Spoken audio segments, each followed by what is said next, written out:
अच्छा चपड़िया नहीं, किससे शुरू करूं? कहाँ से शुरू करूं?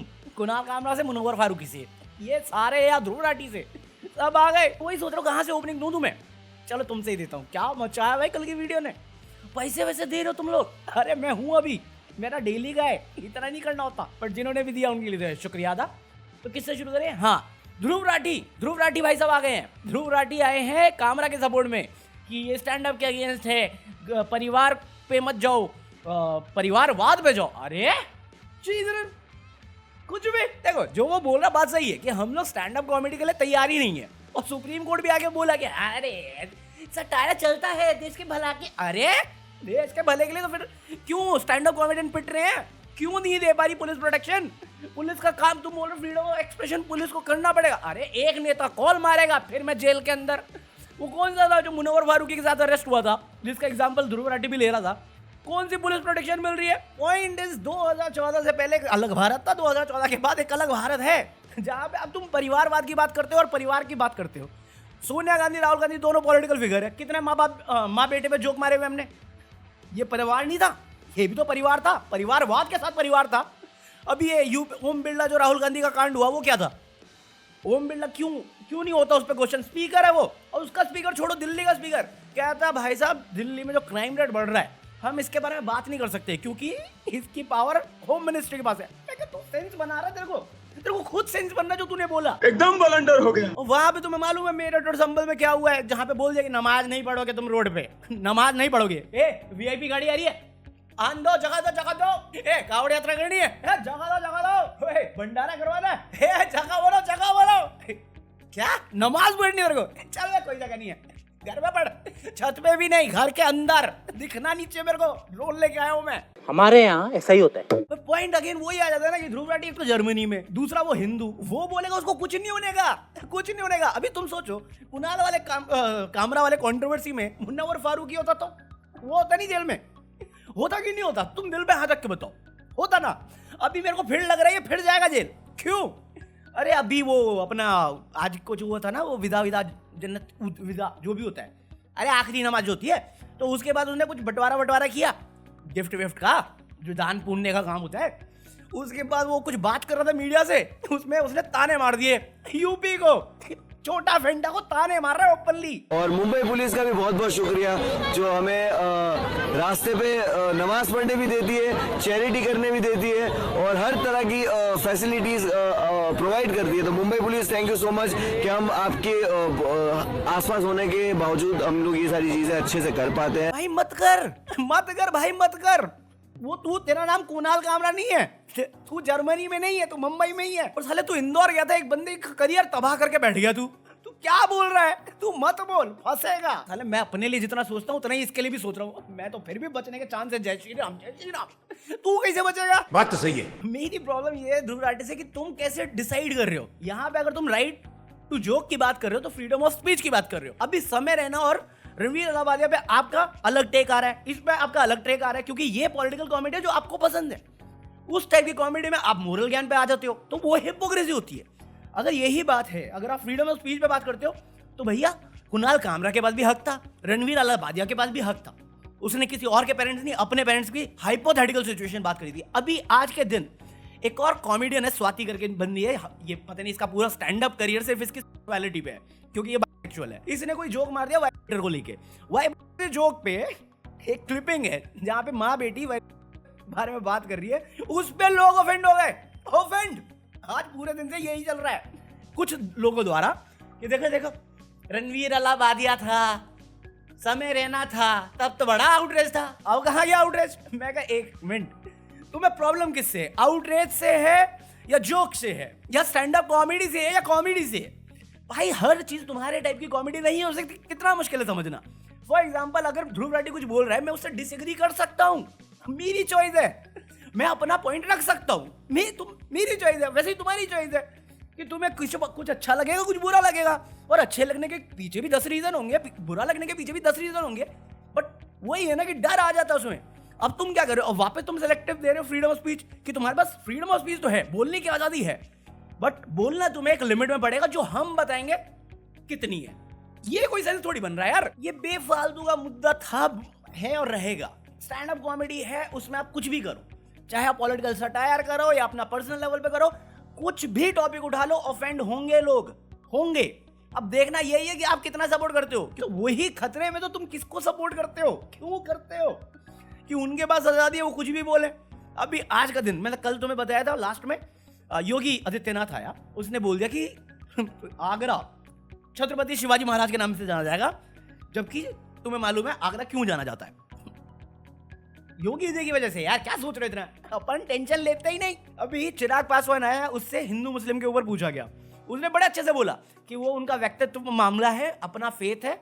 अगर मैं इफ्तार पार्टी में जा रहा हूँ, मेरा अपना धर्म है, उनका अपना धर्म है, हम दोनों एक दूसरे की इज्जत कर रहे हैं। बहुत अच्छी बात बोली, बहुत सुंदर। लोग पागल हो गए। ठीक, देखो मैं तो इसको हर समझता था, देव मानुस। अबे कितने मासूम लोग हो यार तुम। इधर और आओ, इधर आओ। चिराग पासवान पसंद है ना, क्योंकि अच्छा दिखता बंदा, बातें पसंद आ गई। थोड़ा उधर चलो। वहां पे चंद्रबाबू नायडू आया किसी इफ्तार पार्टी में या कोई पार्टी थी, वहां पे वक्फ बोर्ड पे बोल गया कि हम सपोर्ट नहीं करेंगे, हम अगेंस्ट है। ओ भाई पागल हो गए लोग। तो क्या सुन लिया? ये अपना नेता, ये जुमला है। ये दोनों पीठ पीछे जाके वापस अपनी पार्टी को ही सपोर्ट करेंगे। ये कुछ नया नहीं है। योगी जी भी जुमला दे रहे, चिराग भी जुमला दे रहा है, नायडू भी जुमला दे रहा है। मैं तुम्हें बोला भाई, वो तुम्हारे धर्म की रक्षा करने के लिए नहीं है, वो नेता है, वो पॉलिटिकल आइडियोलॉजी में चलते हैं। जिस दिन मौका मिलेगा धक्का मार देंगे। बात तो सही है। कैसे भरोसा कर रहे हो तुम? इनमें पे गोलीबाज है। मैं कहीं पर पढ़ रहा था, मीडिया का थंबनेल था, द नेशन विच डिलीवर्स। मैं कहा क्या जुमला? ये जुमला है। अरे मालूम है मोटा भाई, उनसे पूछ रहा हूँ। जुमले से आए जेपी नड्डा साहब पार्लियामेंट में बैठे थे और बोले कि हमने 10 सालों के अंदर 157 मेडिकल कॉलेज बना दिया पटना में, बिहार में। मैं कहा वाह, बहुत सही बात। उनका दूसरा क्लेम था कि पूरे इंडिया में 600 मेडिकल कॉलेज है, जिनमें से 157 तो सिर्फ बिहार में। मैं कहा वाह, नड्डा साहब की जय हो, बाहुबली। फिर उनका तीसरा क्लेम था कि ये जितने भी 157 मेडिकल कॉलेज खोले, वो 10 साल में खोले मोदी जी की सरकार में। मैं कहा मोदी है तो मुमकिन है। तो मोदी जी पलट के मुझे बोले झूठ बोलो, क्योंकि ये भी जुमला है, कुछ नहीं हुआ, ऐसा हवा में है। 6 महीने पहले इनका बयान ये था। आज 8 मेडिकल कॉलेज बन गए बिहार में। बिहार ने एक लंबी 157 मेडिकल कॉलेजेस प्रधानमंत्री मोदी जी के नेतृत्व में खुले हैं पिछले 10 सालों। जो भी बोल सकते हैं सब झूठ बोलो, जहां भी बोल सकते हैं झूठ बोलो। ये ओवर कॉन्फिडेंस चाहिए तुम्हें अपनी लाइफ में। यही होना चाहिए कि कुछ भी बोलो, क्या ही फर्क पड़ता है, बस झूठ बोलो, दोस्ती बनी रहे। अब मैं ऐसी क्लिप देखता हूँ, मैं कहता हूँ बाकी लोग क्या कर रहे हैं? क्यों नहीं है तुम्हारे पास नंबर्स? कैसे सुन रहे हो ये कहते तुम? क्यों नहीं किया काउंटर क्वेश्चन? क्यों नहीं हो रही है मीडिया वाले क्वेश्चन क्यों नहीं कर रहे इस बात पे? मीडिया के पास फुल टाइम है औरंगजेब करने के लिए, बाबर शाह करने के लिए, हिंदू मुस्लिम करने के लिए, जुम्मा होली करने के लिए, नवरात्र ईद करने के लिए, मंदिर मस्जिद करने के लिए। क्या है ये? क्यों है ये? बड़ा गंदा लगता है। ये जबरदस्ती का मुद्दा बना देते। अभी एक मूवी आई मोहनलाल की, ठीक है, मैं बात कर नहीं रहा था इस बारे में, बट अब कर लेते हैं। मोहनलाल की एक मूवी आई, ठीक है, लूसीफर जो ट्रायलॉजी आ रही है उसका सेकंड पार्ट है। अब उसमें पहले तो सीन हुआ कि मोहनलाल ने ममूती के लिए किसी मंदिर में प्रे किया, क्योंकि मोहनलाल हिंदू में मानता है, ममूती इस्लाम फेथ बिलीफ रखता है। बट उसने बोला कि वो मेरा भाई है, तो इस बात को मुद्दा बना दिया। अबे मेरा भाई है, किसी भी धर्म का हो, मैं अपनी श्रद्धा जिसमें भी रखता हूँ, मैं चर्च में जाके मांग लूँ उसके लिए दुआ, वो मुस्लिम, मैं हिंदू, मैं ईसाई से मांगूंगा। भगवान सबका मालिक एक, तुम्हें दिक्कत क्या है? मेरा भाई, मैं कर रहा हूँ दुआ। इसको मुद्दा बनाया। फिर ये मूवी रिलीज हुई तो मूवी में एक सीन है जहाँ पे गुजरात में जो फेस्टिवल हुआ था 2002 में मोदी जी के अंडर में, जहाँ पे वो डायलॉग था, मेरा गुजरात जल रहा है, मेरा गुजरात चल रहा है, वो सीन दिखा दिया। इस पे बोले प्रोपेगेंडा, ये जितनी मूवीज आई हैं, ये क्या थी? केरला स्टोरी क्या था भाई? केरला स्टोरी तो मैंने देखी नहीं, बट डेटा वाइज मेरे को मालूम है गलत दिखाया है। कश्मीर वाइज मैंने देखी है, मैंने कश्मीर के पूरे इंसिडेंट पढ़ी है। मैं कहा इतना फेंकू। बहुत सारी चीजें सही हुई है, बहुत सारी चीजें बहुत ज्यादा बढ़ा के दिखाई हैं। क्या बकवास चल रही है। और एक मिनट तुम ये क्यों नहीं दिखाया उस टाइम पे पॉलिटिकल पावर में कौन था उस टाइम पे पावर में? क्यों नहीं बताया जाता? वो प्रोपेगेंडा नहीं। छावा बच्चों को दिखाई जा रही है, वो प्रोपेगेंडा नहीं।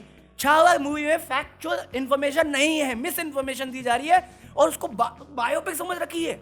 अबे किताब पढ़ पकौड़े, वो नहीं हो पाएगा। सेंसर बोर्ड ने पास किया था इस मूवी को, उसके बाद अब वापस इसको रिकंसीडर जा रहा है, जहां पे इसमें कट्स लगेंगे, कुछ डायलॉग म्यूट किए जाएंगे, कुछ रिमूव किए जाएंगे। मैं कहा सेंसर बोर्ड है क्या, क्यों है फिर वो? तुम संतोष जैसी मूवी रिलीज नहीं करने देते, क्या प्रॉब्लम है उसमें? वो भी प्रोपेगेंडा है, जबकि वो रियलिटी दिखा रहा है, कुछ नया नहीं है उसमें। तमिलनाडु का ही केस दिखा दूं मैं तुम्हें यूपी का केस बता दूं, इतने सारे केस है देश भर में। अरे तुम रियलिटी डिनाई कर दोगे, इसका मतलब ये थोड़ी हो नहीं रहा वो। नहीं सब चंगासी बोल दो, खत्म बात। आप चंगासी। सेम चीज तो मध्य प्रदेश में भी हो रही है। मध्य प्रदेश में अनएम्प्लॉयमेंट वाले लोगों को अनएम्प्लॉयड नहीं बोल सकते तुम, आकांक्षी है, एस्पिरेशन है उनके पास। अबे तो जॉब देना, वो तो तैयार है लेने के लिए, जॉब दे। मैं तुम्हारे बाप का नौकर नहीं हूँ। तो टेक्निकली मध्य प्रदेश में अब अनएम्प्लॉयमेंट है ही नहीं, क्योंकि जो अनएम्प्लॉयड है वो आकांक्षी युवा है। खत्म, मास्टर स्ट्रोक। इनको जॉब नहीं दी जा रही, बट खुद की सैलरी हाइक करेंगे 24%, 7 करोड़ कर दो सब।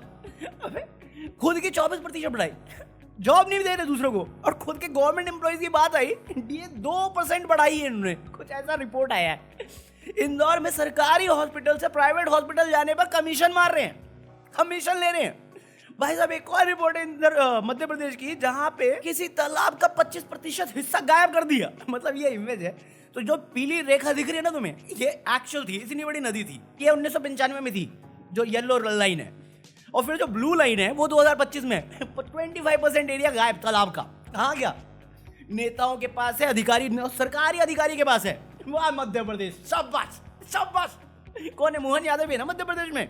अरे वो नलिन वाला मध्य प्रदेश, वही मुनव्वर फारूकी का स्टैंड अप कॉमेडियन वाला मध्य प्रदेश, मोहन यादव वाला मध्य प्रदेश। और करप्शन की बात करें तो मध्य प्रदेश इकलौता नहीं है। बिहार में एक सरकारी एम्प्लॉय के पास 3 करोड़ रुपए मिला रिटायरमेंट के 9 दिन बाद। 8 घंटे 4 मशीनें गिनती रही पैसा, पैसा तू पैसा, ये रहे सारे पैसे, वो आ रहे सारे पैसे। न खाता हूँ न खाने दूंगा। तुम लोग लड़ो आराम से, हिंदू मुस्लिम कर लो, ये पैसा गिन रहे हैं। वहां पे निर्मला ताई आई, बोली देखो इधर हमारा जो प्रोजेक्ट है ना वो बहुत सारा है।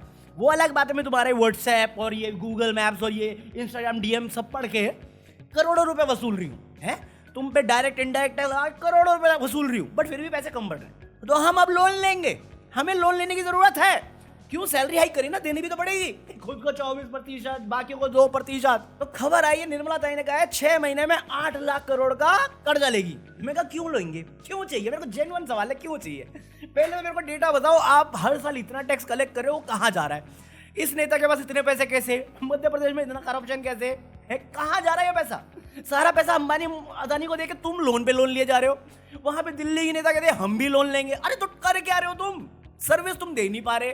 क्या है, पैदा हो तो टैक्स दो, तो टैक्स दो। कहाँ कितना, कहाँ छोड़ा तुमने टैक्स? कहीं पे छोड़ा तो बताओ मेरे को। हर जगह तो टैक्स ले रखा है, हवा पे छोड़ा हुआ है, पोल्यूशन वाली हवा पे भी टैक्स लगा दो तुम। भाई साहब 20 है, तुम्हें मालूम है टैक्स फ्री है, तुम्हें मालूम है करोड़ों में कमाता है। आईपीएल की टिकट कितने की है? 2000 रुपए की, उस पे टैक्स है। एंटरटेनमेंट टैक्स है भाई, प्लस जीएसटी। कहाँ जा रहा है ये पैसा? कहाँ जा रहा है ये पैसा? मैं नहीं बताऊंगा। फ्रीडम ऑफ स्पीच सिर्फ उनके पास है जिनकी बैकिंग है, जिनके पास गॉडफादर है। तो अगर तुम मुसलमान हो और तुम्हें इस ईद में नमाज ऑफर करने जाना पड़े, तो सिंपली बोलूंगा घर पे बैठ के करूं, क्योंकि वहां में हमारे आकांक्षी युवा मुद्रा कर रहे हैं। बेस्ट चीज बता रहा हूं मैं तुम्हें, और कुछ कर ही नहीं सकता ना भाई, एडवाइस ही कर सकते हैं। सही बोल रहा हूं मैं, क्योंकि क्या मतलब, अगर तुम बाहर जाके कुछ करोगे या कुछ नहीं भी करोगे, कोई गारंटी थोड़ी है कि तुम सही रहो, पूरे टाइम कुछ गलत ना करो, फिर भी तुम जेल ना जाओ। और तुम जेल जाओगे तो कब बाहर आओगे इसकी कोई गारंटी नहीं है। सही बात बता रहा हूं मैं, क्योंकि तुम आशाराम बापू नहीं हो। वो कन्विक्टेड होने के बाद भी उसको बेल मिलती है। अभी 3 दिन में उसकी बेल खत्म होने वाली थी, उसको वापस जाना पड़ता, 3 महीने की बेल एक्सटेंड हो गई। ये सब थोड़ी होगा तुम्हारे साथ। तो भाई मैं तो भाई समझ के एडवाइस कर रहा हूँ, बाकी do whatever you want to do. तुम ही लेके आए हो सरकार में, मुझे क्या देख रहे हो?